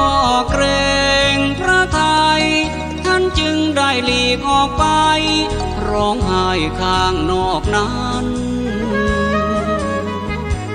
ท่านได้เพียงพระโสดาบันเรื่องเศร้าโศกสันแห่งใจนั้นท่านย่อมยังมี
ข้างนอกแล้วยืนแอบสะอื้นกล้ำกลืนทุกโทมทวีองค์พระมุนินจะสิ้นแล้วแต่เรานี่อาสวามีสิ้น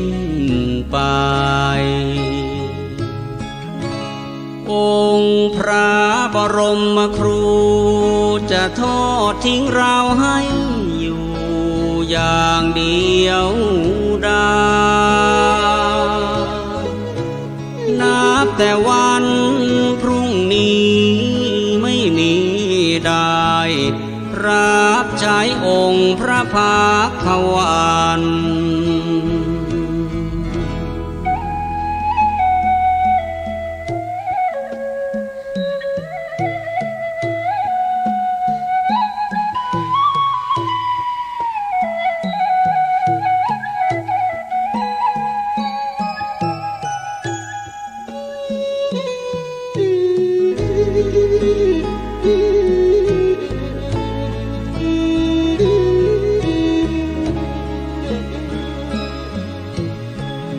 อานนท์นี้จะ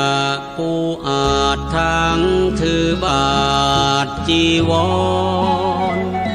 ถวายน้ำทรงพระพักหลังพระกรบวนพระโอษฐ์อีกตามจรผู้ใดใครหนอภายหน้าโอ้เราดังนกหัดบินแม่นกมาสิ้นสูญชีวาปีกนั้นยังไม่กล้าขาไม่แข็งแรงพอ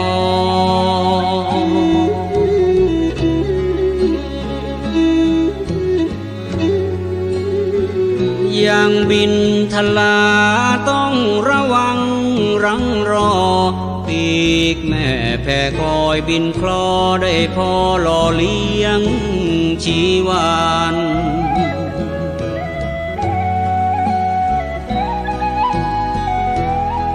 เปรียบเป็นเช่นเราได้เพียงพระโสดาบันยังไม่ทันสำเร็จเป็นพระอรหันต์พระศาสดาก็จะมาปรินิพพานในราตรีนี้ไม่นานผ่านเลยลาลับลวงไป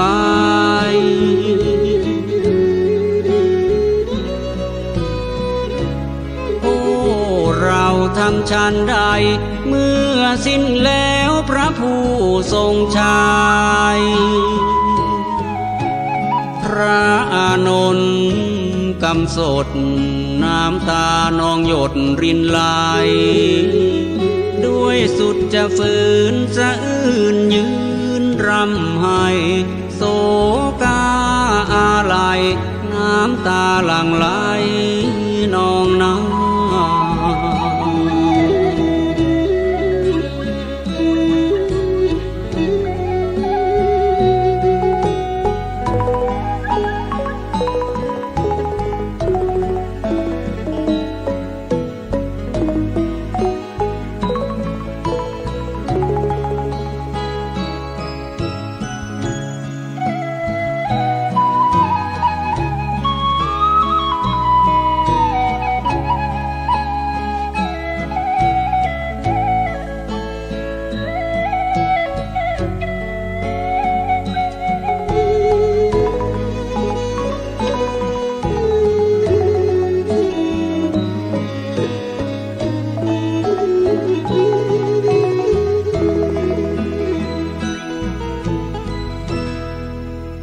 องค์พระโท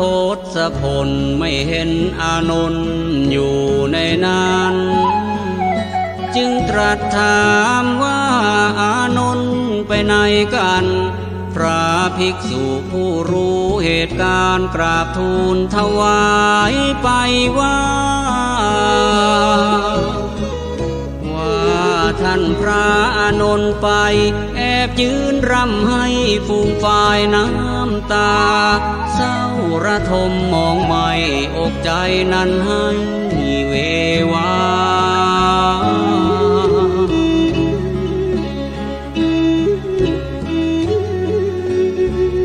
ยามใดสิ้นสูญพระดุลยศาสดาก็ดังชีวาพระอานนท์นั้นสิ้นไป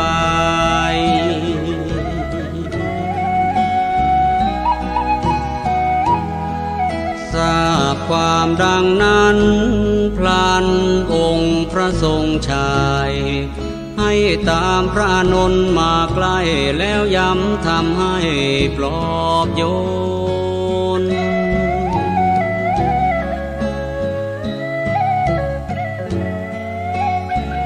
ลดความเศร้ามองที่เข้าครองในกมลแก่พระอานนท์ให้คลายทุกข์ทน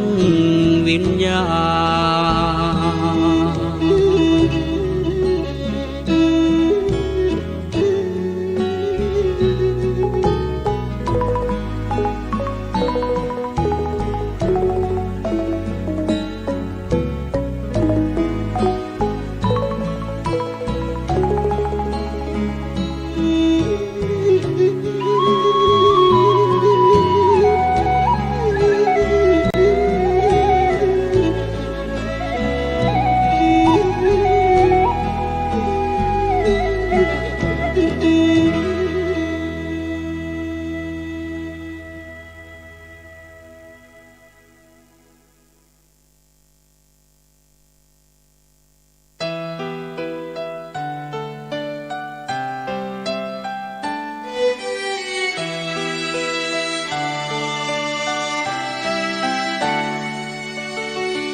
ทรงตรัสว่า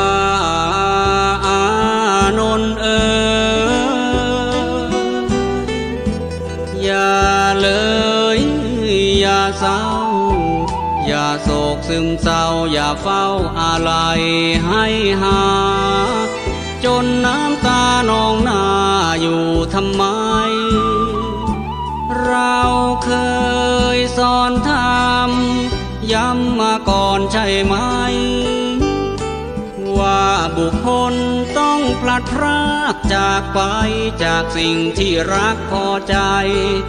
จะอยู่ที่ไหนก็ตาม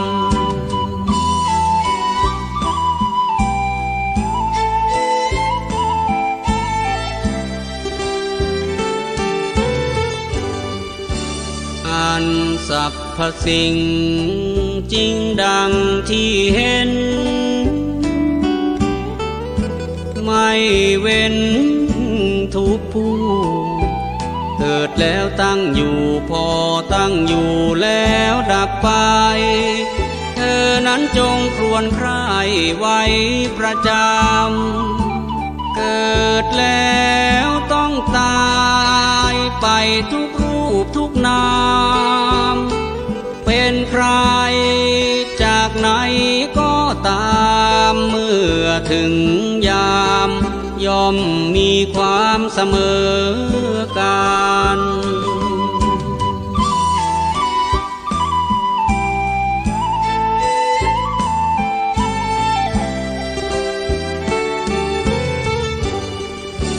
อีกไม่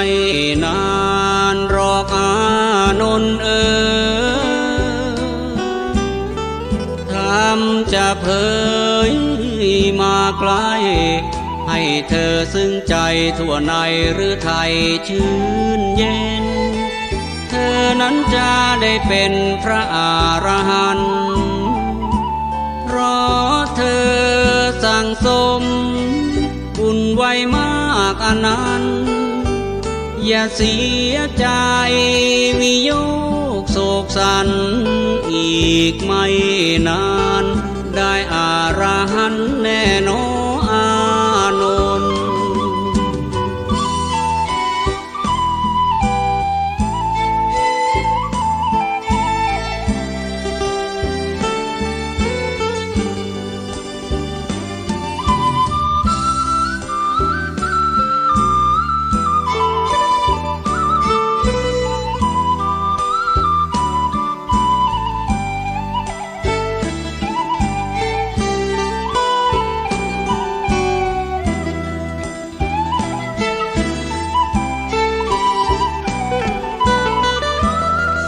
สรรเสริญพระอานนท์นั้น เป็นอเนกปริยายในท่ามกลางหมู่สงฆ์เรียงรายที่มาเฝ้าพระทศพลน้ำมันจะอาจนิพพานมนทนกันอย่างท่วมท้นมากมายตรัสว่าพระอานนท์เป็นบุคคลรู้นอกในอันหายากมิใช่จะหาได้ง่ายได้นักท่านทั้งหลายย่อมประจักษ์อย่างดีพระพุทธในอดีตก็ดีทั้งปัจจุบันอนาคตมีทวีนับเพิ่มพูนไปหาใครไม่เกินกว่านี้พุทธอุปถากหลายหลากที่มีทั้งหมดทั้งมวลทวนทั้งทาตรีก็มีได้เกินอานนท์ที่คอยเคียงใกล้พระทศพลการได้อานนท์ย่อมรู้เหตุผลว่าควรให้ใครต่อใครไหนควรเข้าเฝ้าอย่างไรทั้งเทพกษัตริย์ใดทั้งพราหมณ์อำมาตย์น้อยใหญ่ฝูงชนทั้งไกลและไกลเข้าเฝ้ายามใดในองค์พระศาสดา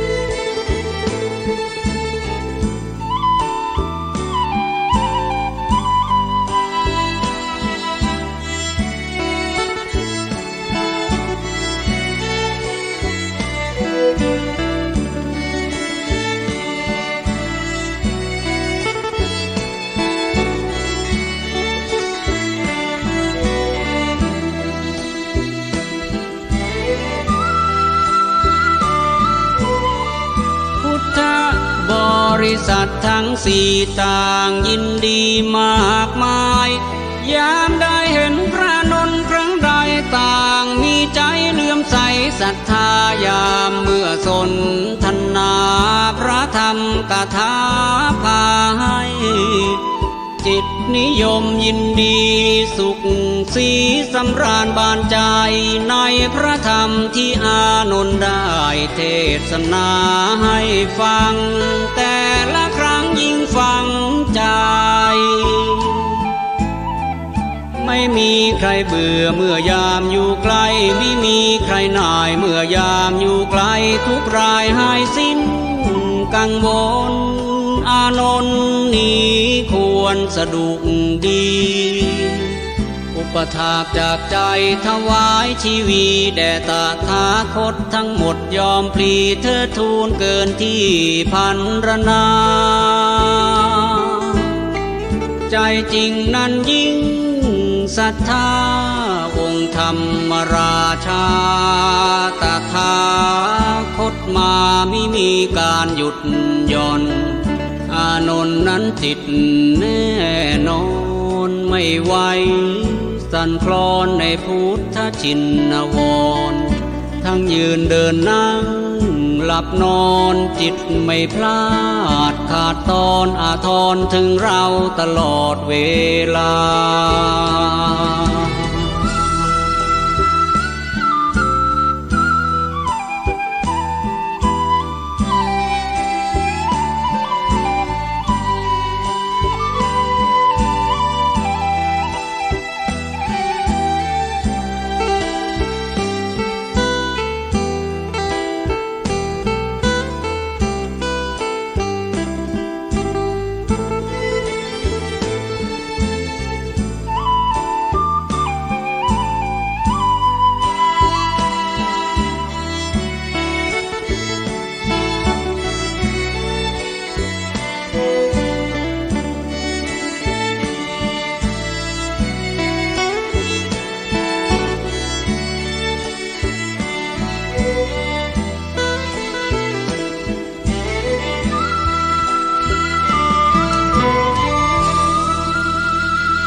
มีอะไรบ้างจะไม่บอกไว้ณที่นี้ด้วยเกรงจะยืดยาวไป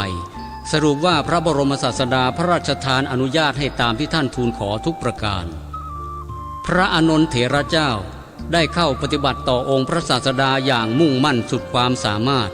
ไม่มีประมาทพลาดพลั้งบกพร่องเผลอผิดแม้แต่นิดเดียวประกอบกับท่านเป็นผู้มีปัญญาจดจำพระธรรมเทศนาที่พระองค์ทรงแสดงไว้ทั้งแก่ตนและผู้อื่นได้อย่างแม่นยำมากท่านจึงเป็นผู้ฉลาดในการแสดงธรรมพระพุทธองค์ทรงยกย่องท่านเป็นเอตทัคคะคือเลิศกว่าภิกษุทั้งหลายถึง5ประการด้วยกันคือเป็นพระหูสูตรเป็นผู้มีสติเป็นผู้มีคติเป็นผู้มีความเพียรและเป็นพุทธอุปถากในการเมื่อพระพุทธองค์ใกล้จะปรินิพพานท่านพระอานนท์มีความโศกเศร้าเสียใจอย่างใหญ่หลวงปลีกตัวไปยืนร้องไห้แต่ผู้เดียวพระพุทธองค์ทรงเรียกพระอานนท์มาให้พระโอวาทปลอบโยนหลายประการด้วยกันสุดท้ายพระพุทธองค์ตรัสว่าดูก่อนอานนท์เธอจะได้เป็นพระอรหันต์ในวันธรรมปฐม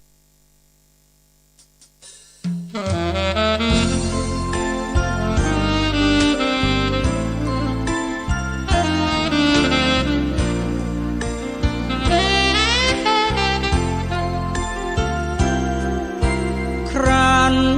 ปลอบโยนให้พระอานนท์ทราบซึ้งถึงดวงกมลพระอานนท์นั้นสิ้นโศกาแล้วทรงตรัสต่อไปว่าแม้นใครมีปัญหาก็ขอให้มาทูลถามเมื่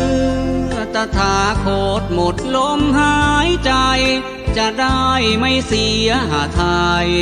ว่าไม่เคยเอ่ยเลยสักคำทน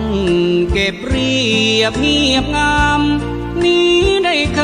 ยเผยคำให้พระทรงธรรมนำคลี่คล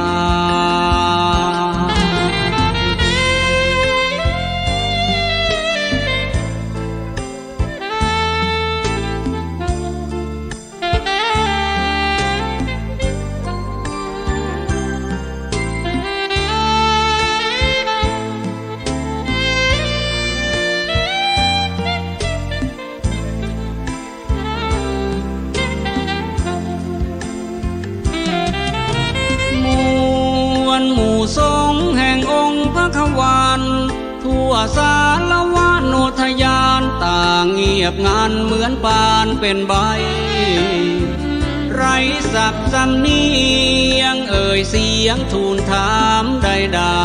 ๆพระอานนท์จึงกราบทูลพระองค์ทรงชัยภิกษุทุกองค์ไม่มีสักองค์ข้องใจข้อธรรมทั้งหลายไร้ปัญหานาอัศจรรย์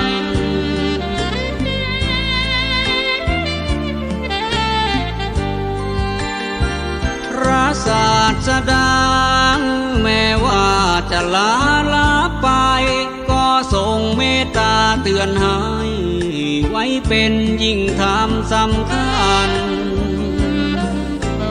ด้วยปัจฉิมโอวาทนั้นพระพุทธองค์ทรงประทานไว้เป็นคำสอนก่อนลา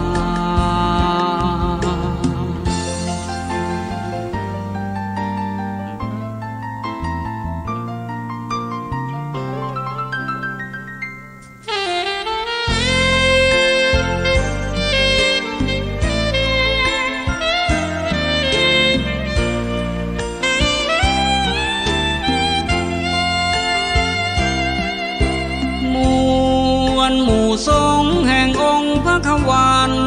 ทั่วสารวะโนทยานต่างเงียบงันเหมือนปานเป็นใบ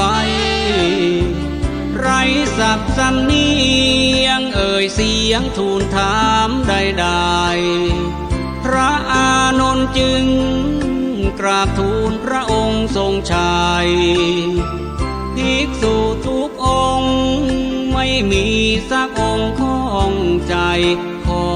ธรรมทั้งหลายไร้ปัญหานาอั ศจรรย์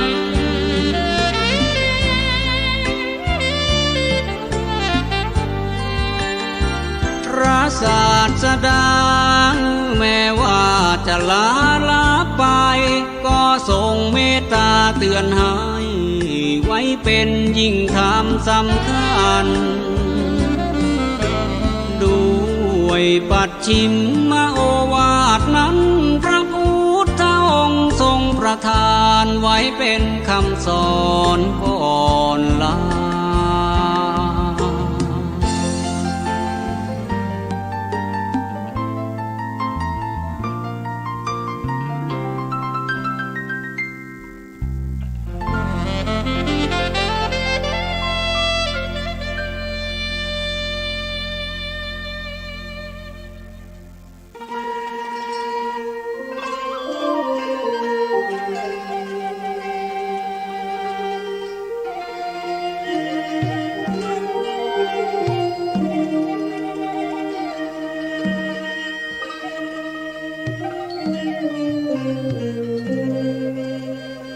ตถาคตจะอำลาท่านทั้งหลาย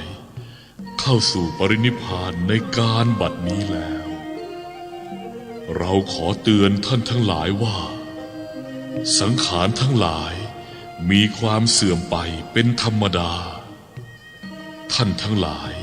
จงใส่ใจในกิจทั้งปวงอันเป็นประโยชน์ตนและประโยชน์ผู้อื่นให้สำเร็จบริบูรณ์ด้วยความไม่ประมาทเถิด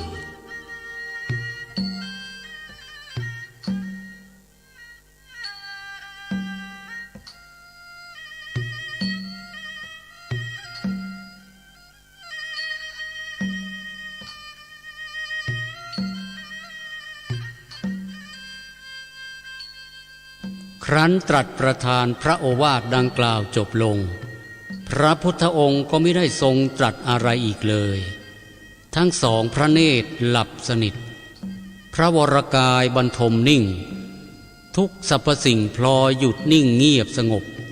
เสมือนหนึ่งนัดกันกระทำความเคารพในองค์พระบรมศาสดา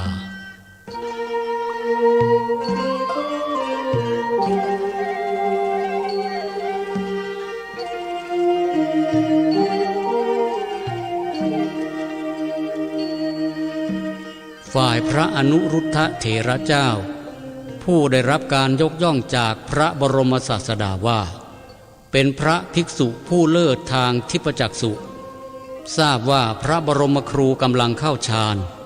จึงได้เข้าฌานตามไปดูก็ทราบว่าพระบรมครูกำลังเข้าสู่สมาบัติทั้งปวงคือเข้าปฐมฌานทุติยฌานตติยฌานและจตุตถฌานเมื่อออกจากจตุตถฌานแล้วก็เข้าสู่อากาสานัญจายตนะวิญญาณัญจายตนะอากินจัญญายตนะเนวสัญญานาสัญญายตนะและสัญญาเวทยิตานิโรธสมาบัติไปตามลำดับขณะนั้นพระอานนท์เถระเจ้าได้ถามพระอนุรุทธะว่าท่านอนุรุทธะพระบรมครูเข้าสู่ปรินิพพานแล้วหรือยังไม่ปรินิพพานหรอกอานนท์ขณะนี้พระบรมศาสดากำลังเสด็จอยู่ในสัญญาเวทยิตานิโรธสมาบัติ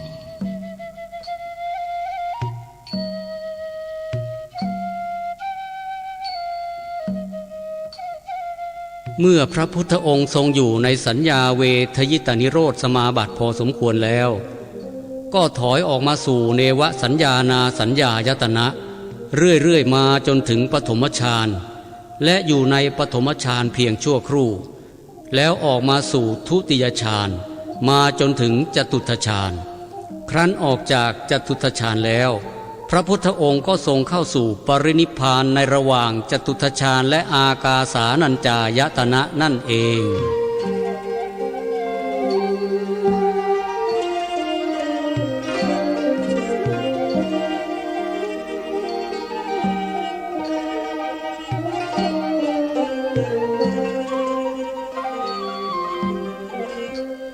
ลำดับการเข้าสู่ปรินิพพานของสมเด็จพระผู้มีพระภาคเจ้าก็เป็นไปตามดังที่ได้บรรยายมานี้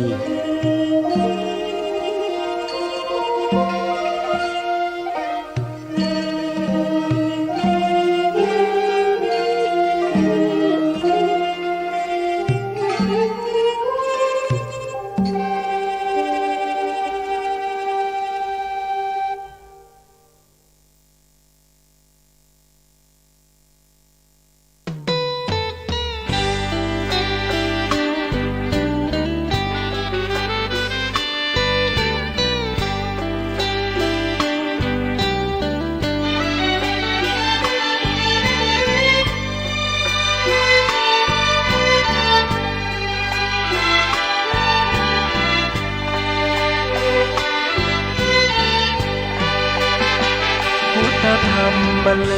งเป็นเพลงเพื่อชาวมวลชนชีวิตมืดมนสับสนจงมาฟังเพลงสิ่งร้ายๆในใจอย่าได้กลัวเกรงพุทธธรรมบรรเลงกำราบกราบให้ดับสูญขอยกพุทธธรรมน้อมนำใส่ในบทเพลงเศร้าเหงาวังเวงเอาเพลงสร้างสรรค์คำจุนฟังกันแล้วอย่ารอบอกต่อเป็นบุญขอให้ท่านคุณทั้งหลา